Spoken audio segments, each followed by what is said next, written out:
Buongiorno da Sicilia 24, le principali notizie. Muore dopo 24 ore le dimissioni dall'ospedale Giovanni Paolo II di Ragusa. La donna di Scicli era stata sottoposta a un intervento chirurgico, avviate indagini. A Gela una parrucchiera era a capo di una banda di usurai. Per 10 anni ha stritolato le vittime con tassi fino al 68%, ritorsioni e intimidazioni, 4 arresti. A Palermo sfruttava i dipendenti ai quali chiedeva il rimborso di metà stipendio. Chi si ribellava veniva licenziato, imprenditore di Borgetto arrestato. Dopo Papa Francesco anche Leone XIV andrà a Lampedusa, isola approdo di migranti e simbolo di accoglienza nel Mediterraneo. A Niscemi oggi iniziano i primi pagamenti per le famiglie sfollate. Le domande presentate al comune di chi ha perso la casa dopo la frana sono 1144. Catania, a destra il cane a gettare la spazzatura per strada. I filmati immortalano l'insolita scena. La polizia municipale dice l'ingegno non sia alibi per l'inciviltà.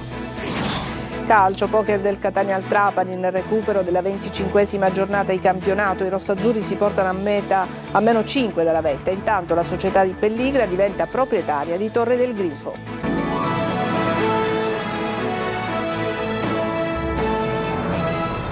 Bentrovati, ancora buona giornata da Sicilia 24. Iniziamo con un presunto caso di mala sanità. Una donna di Scicli è morta dopo essere stata dimessa all'ospedale Giovanni Paolo II di Ragusa. Era stata sottoposta a un intervento chirurgico di esportazione di un polipo allo stomaco, ma qualcosa, dicono i familiari, non è andato per il verso giusto. Sentiamo Veronica Barbarino.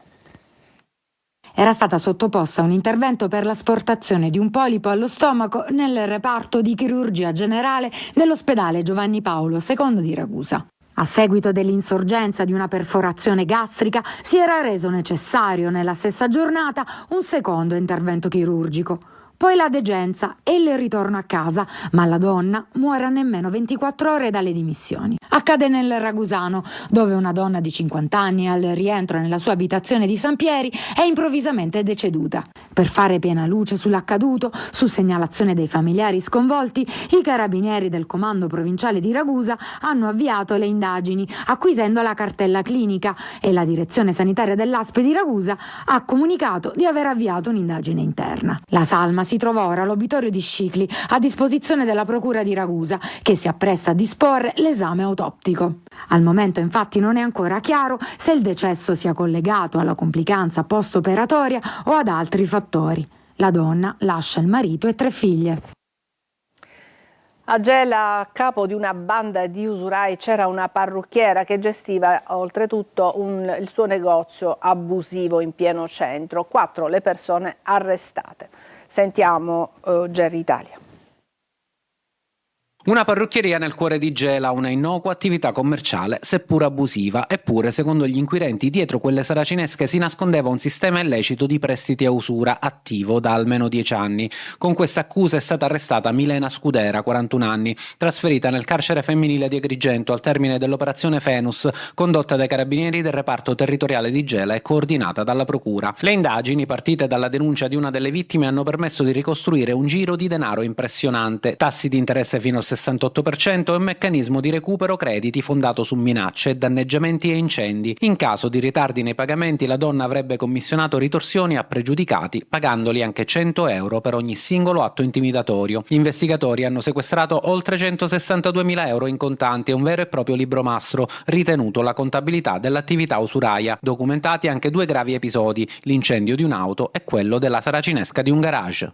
I soggetti usurati non si rendono neanche conto di quanto hanno pagato, di quanto ancora devono pagare. Entrano in un giro di numeri e di soldi che li strozza completamente, che distrugge vite. Come sempre noi sottolineiamo che la denuncia è una strada che per questo tipo di reati è determinante. Oltre alla principale indagata sono finiti agli arresti domiciliari 3 uomini, tra gli indagati anche un minore. Le vittime accertate al momento sono 2, ma gli inquirenti non escludono che possano essercene altre ancora in silenzio per paura. Siamo riusciti a ricostruire la presenza di altre vittime, che alcune hanno confermato e si sono fidate delle istituzioni, altre invece no.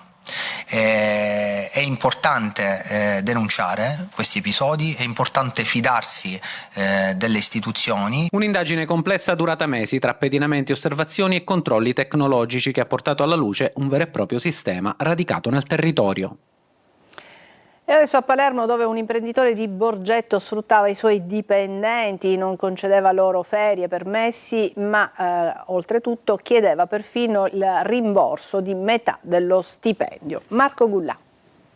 Io ti faccio lavorare, ma tu devi restituirmi mezzo stipendio. Avrebbe sfruttato così i suoi dipendenti mal pagati e a volte costretti a restituire parte della paga. E se ti ribellavi, venivi licenziato. I finanzieri del comando provinciale di Palermo hanno arrestato l'imprenditore Francesco Paolo Lombardo, 62 anni, titolare della Orto Sud di Borgetto, impresa che lavora nel settore delle insalate e dei prodotti ortofrutticoli già imbustati, venduti nella grande distribuzione e pronti per la tavola.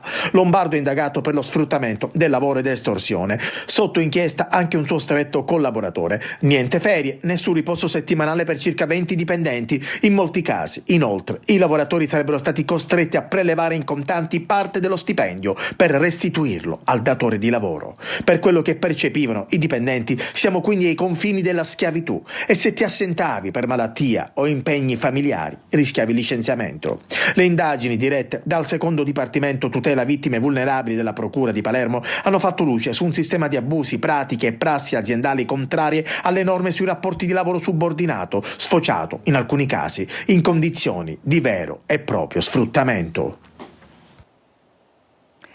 Truffa da 1,4 milioni di euro di fondi europei. È stata smantellata un'associazione criminale che percepiva indebitamente contributi europei destinati all'agricoltura. Le misure cautelari sono scattate per 6 imprenditori agricoli siciliani e sono 22 le persone indagate.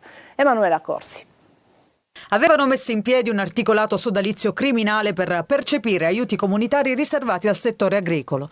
I carabinieri per la tutela agroalimentare di Salerno e Messina hanno smantellato un'associazione per delinquere dedita alla truffa aggravata e all'autoriciclaggio. 6 le misure cautelari a carico di 6 imprenditori agricoli siciliani. Per uno di loro sono scattati gli arresti domiciliari con applicazione del braccialetto elettronico. 22 gli indagati.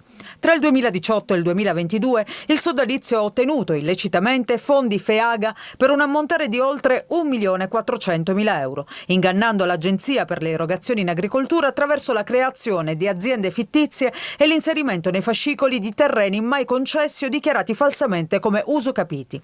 Le indagini coordinate dalla Procura europea hanno fatto emergere una migrazione di numerosi fascicoli aziendali dai centri di assistenza agricola siciliani a quelli di Salerno e Latina per eludere i controlli delle autorità locali.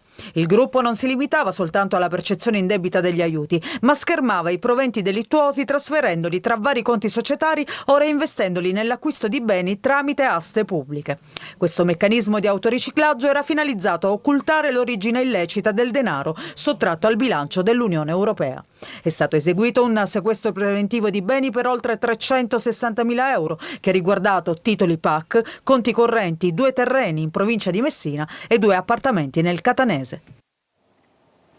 Per la seconda volta un Papa si recherà a Lampedusa. Il prossimo 4 luglio sarà Leone XIV a raggiungere l'isola, simbolo di accoglienza di migranti. Sentiamo Davide Sardo. Lampedusa torna al centro dell'attenzione mondiale. Il prossimo 4 luglio Papa Leone XIV sarà sull'isola, simbolo dell'accoglienza nel Mediterraneo. L'annuncio è arrivato attraverso un videomessaggio del pontefice ed è stato dato in contemporanea nel vescovado di Agrigento dall'arcivescovo Alessandro Damiano nel corso di una conferenza stampa.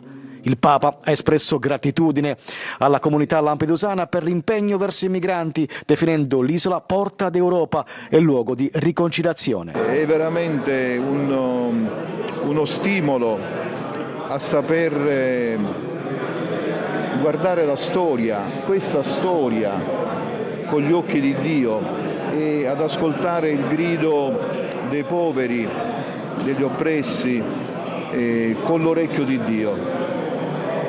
Come a Mosè, Dio dice va dal mio popolo. Una presenza che richiama alla memoria il primo storico viaggio del 2013 di Papa Francesco. 13 anni dopo la Chiesa torna a Lampedusa per ribadire che pace e umanità passano dalla solidarietà concreta. Lampedusa è molto più di un luogo simbolico e questa visita è un riconoscimento alla storia, all'identità e ai valori della nostra gente e della nostra cultura. Accoglieremo il Santo Padre come sappiamo fare noi lampedusani, con rispetto, con dignità.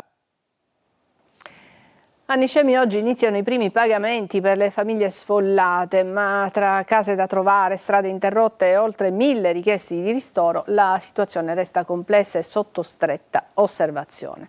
Sentiamo il servizio. Partiranno oggi i primi 150 pagamenti del contributo di autonoma sistemazione per le famiglie costrette a lasciare le proprie abitazioni dopo la frana che ha colpito Niscemi, un primo segnale concreto annunciato dal sindaco Massimiliano Conti durante la riunione del centro di coordinamento soccorsi in prefettura. Le domande presentate al comune sono già 1144, quasi 500 per ottenere il contributo all'alloggio. Sul fronte delle soluzioni abitative la mappatura parla chiaro: 311 immobili disponibili alla vendita, appena 39 quelli in affitto, numeri che raccontano una difficoltà reale nel garantire tempi rapidi per la sistemazione definitiva degli sfollati. Sono 75 milioni previsti nel 2026 per i contributi in favore dei proprietari degli immobili da demolire e la cifra prevista dal decreto legge approvato dal Consiglio dei Ministri che ha stanziato 150 milioni di euro per il paese in provincia di Caltanissetta, colpito dalla frana a fine gennaio che ha demolito strade e edifici. Resta critico il nodo della viabilità. La prossima settimana partiranno i lavori sulle provinciali 82 e 35, mentre l'esercito asfalterà la trazzera verso San Michele di Ganzeria. Per unica strada di collegamento rimasta, la strada provinciale 11 ha allo studio un nuovo tracciato più sicuro e lontano dalla frana. Mercoledì 25 febbraio, ad un mese esatto dalla frana, il Comitato degli Sfollati ha organizzato una fiaccolata per mantenere i riflettori accesi su una crisi ancora tutta da superare. Adesso una breve pausa, tra poco.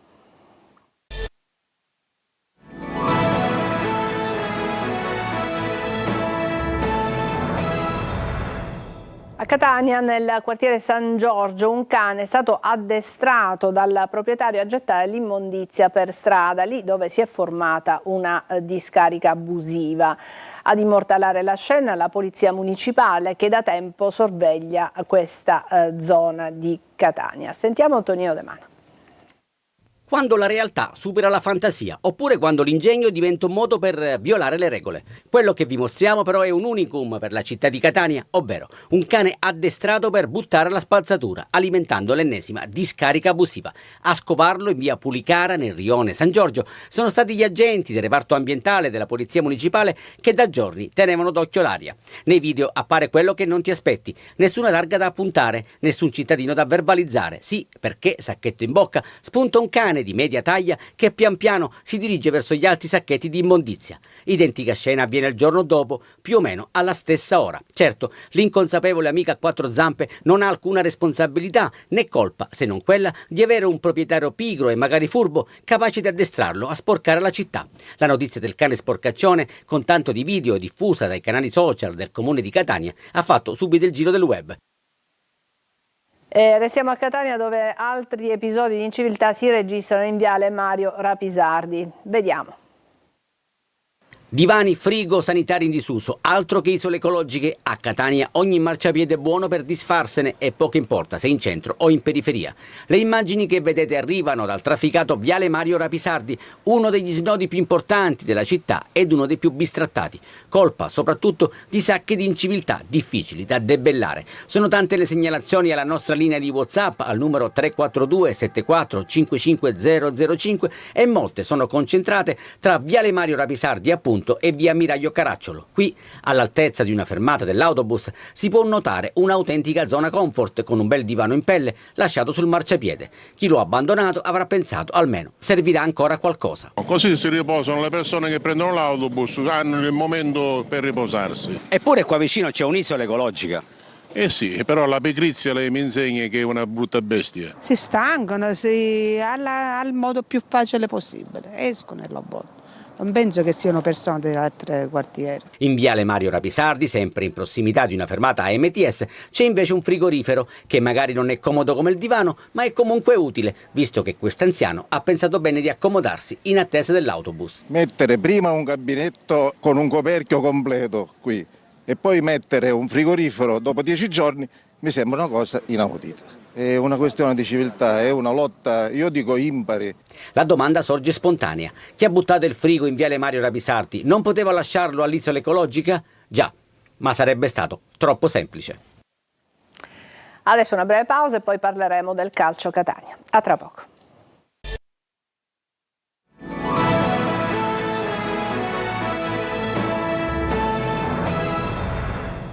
Eccoci al calcio, il Catania si è imposto nettamente sul Trapani e così ha accorciato in classifica rispetto al Benevento.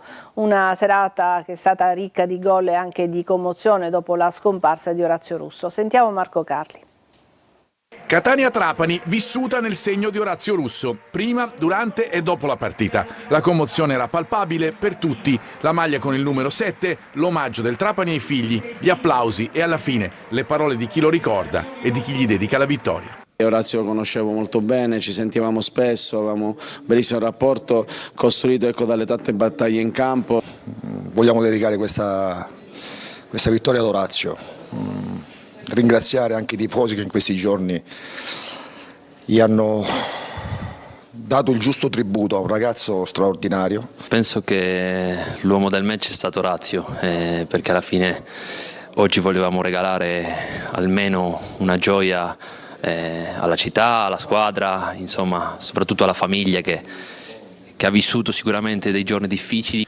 Sul campo il Catania vince senza troppe difficoltà, uscendo dalla mini striscia negativa e inasprendo la crisi del Trapani alla quarta sconfitta consecutiva. Partenza lanciata dei rossazzurri, ma occasioni anche per i Granata. Poi l'autorete di Pirrello indirizza inerzia e incontro. Pieraccini, con insistenza di testa dopo il mezzo miracolo di Galeotti, ribadisce la superiorità etnea. Nella ripresa emerge Ponsi, all'esordio e autore di 2 assist per il 3-0 di Jimenez, bella azione rossa-azzurra che parte da Bruzzaniti, e il 4-0 del rullo compressore Casasola, gol con dedica a Orazio Russo. Benevento adesso a +5.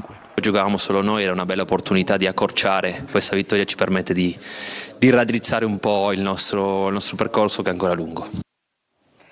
Adesso è ufficiale, con il versamento del saldo di 4,9 milioni di euro, il Catania ha fatto l'ultimo passo per l'acquisizione del centro sportivo Torre del Grifo Village. L'atto formale è stato sottoscritto dal vicepresidente e amministratore delegato Vincenzo Grella. Il club di Pelligra diventa così ufficialmente proprietario della struttura e di tutti i beni custoditi all'interno della stessa. Era l'ultima notizia, grazie per averci seguito, vi auguro una buona giornata.